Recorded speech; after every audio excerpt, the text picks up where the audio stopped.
Petite rediff pour les gens de YouTube, nous allons parler des joueurs de la semaine. Vous savez quoi faire dans le chat, ils sont ici, Anthony Davis et Kevin Durant, tous les deux élus joueurs de la semaine. On va en parler en long et en large. Comment ne pas parler de monsieur Anthony Davis, monstrueux, 37,8 points de moyenne avec 13 rebonds et plus de 3 contres de moyenne, 3 victoires en 4 matchs pour le monstre de Los Angeles, et donc c'est Lakers. Ça va nettement mieux, comme on en parlait à l'instant, pour la franchise jaune et violette. De l'autre côté, dans la conférence Est, monsieur Kevin Durant a lui aussi récupéré les trophées. Vous savez quoi faire dans le chat, c'est le petit clap-clap, bien évidemment.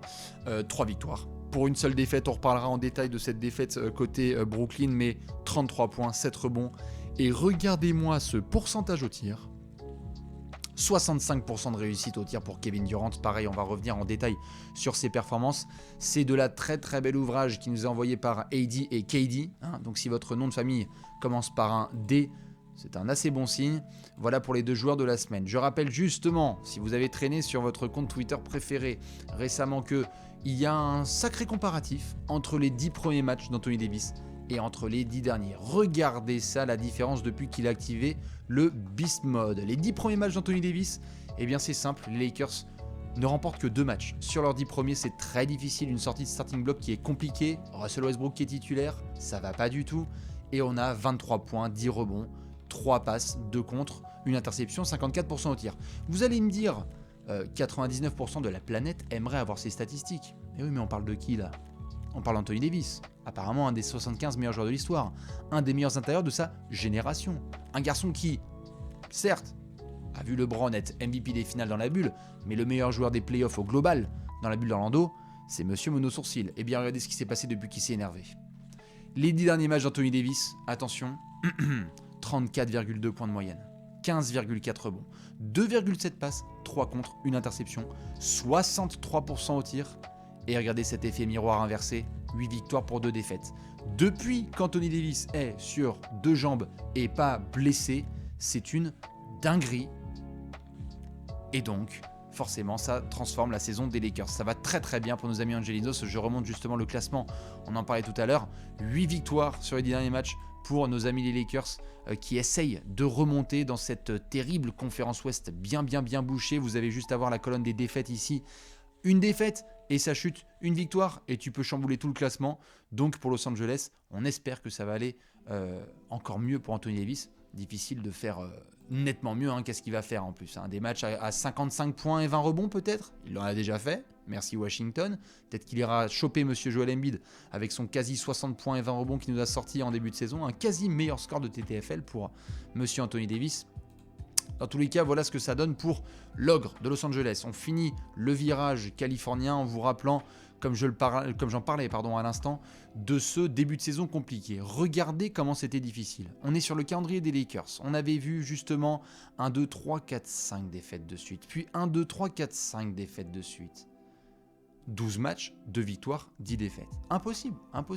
Impossible de trouver le moindre rythme. Et lorsque ça avait gagné, c'était Lonnie Walker et LeBron James, les 2 meilleurs marqueurs. Compliqué pour Anthony Davis de trouver son rythme. Et bien ensuite, qu'est-ce qui s'est passé ? Regardez-moi ces feuilles, comment elles sont sales. On dirait des températures dans le sud de la France. 37, 38, 37, 39, 44 et 55. On est dans le Sahara, c'est n'importe quoi. Avec ça, vous avez toujours beaucoup de rebonds. Du 18, du 21. On est monté encore à 17, 55, 17. Ce n'est pas le Minitel, mais bien ce que Washington a pris sur la gueule. C'est très très fort. Anthony Davis est en train de remettre du respect sur son nom. Et je suis assez content parce que je pense qu'on a été tous ensemble, et nous les premiers, capable de se foutre de sa gueule, et c'était pas contre lui et ses blessures, c'est juste qu'il y avait beaucoup de blabla qui n'était pas suivi par les actes. Et bien là, Anthony Davis, ce qu'il est en train de faire, c'est dire fermez tous vos gueules, parce que les actes sont là. S'il continue à jouer ainsi, les Lakers ont commencé à taper à la porte du top 10, puis à la porte du top 8, et là ce sera pas bon à prendre comme adversaire, notamment au premier tour des playoffs. Ça on en reparlera, c'est dans assez longtemps bien évidemment. J'en parlais, il y a 2 conférences en NBA, nous avons aussi les copains de l'Est avec monsieur Kevin Durant. Est-ce que vous avez vu monsieur Kevin Durant jouer au basket récemment ? Si oui, vous avez peut-être vu ce monstre rentrer dans un rythme de dingue. C'était la semaine dernière et vous avez peut-être assisté à cette folie absolue qui a commencé contre Portland. C'était dimanche dernier, justement, un horaire assez praticable. Et je vois que certains, notamment, ont pu voir Kevin Durant jouer. Un dimanche dernier contre Portland, c'était tout à fait à une heure accessible. 31 points en dormant, à 12 sur 20 au tir, c'est 60% de réussite. Avant ça, il y avait déjà eu 2-3 bêtises. Hein. Du 9 sur 16, du 9 sur 14, etc., du 13 sur 22. Mais là, déjà, on a commencé à Portland. Qu'est-ce qui s'est passé ensuite? Orlando, alors là, attention. 45 points à 19 sur 24 au tir.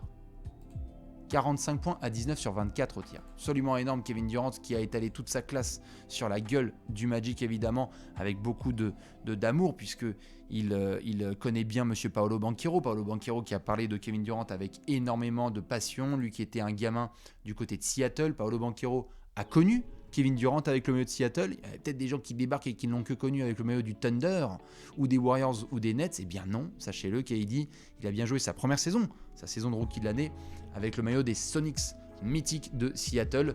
Et donc c'était un beau moment entre Paolo Banchero et Kevin Durant. On a enchaîné avec Washington, a.k.a. le Daniel Gafford Gates. 39 points, 5 rebonds et 5 passes à 13 sur 20 au tir.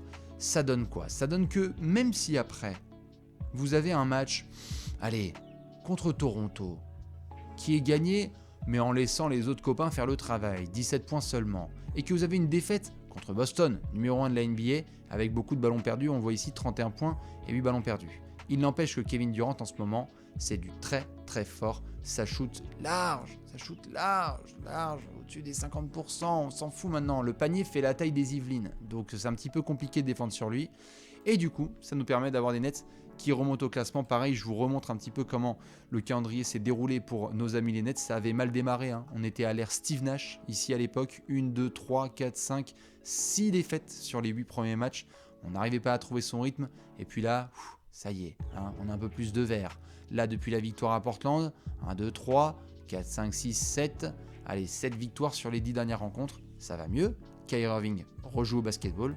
Et donc forcément, ça nous permet de nous régaler chez les boys du Barclays Center. Voilà du coup pour ces joueurs de la semaine, Anthony Davis et Kevin Durant.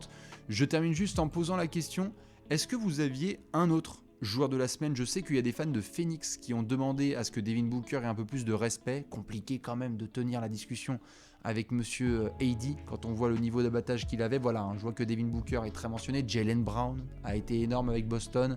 Il aurait totalement pu obtenir ce trophée de joueur de la semaine. Shai Gilgeous, Alexander, évidemment Zion qui continue à envoyer du pâté. J'aime bien le dossier Zion, c'était très très fort. Et Anthony Simons, mais malheureusement pour Portland, si les perfs elles sont bonnes, à titre individuel, c'est un peu plus compliqué au niveau collectif. Dans tous les cas, voilà pour ce petit récap des joueurs de la semaine. On retrouvera les joueurs lundi prochain avec ce nouveau trophée. Et voilà.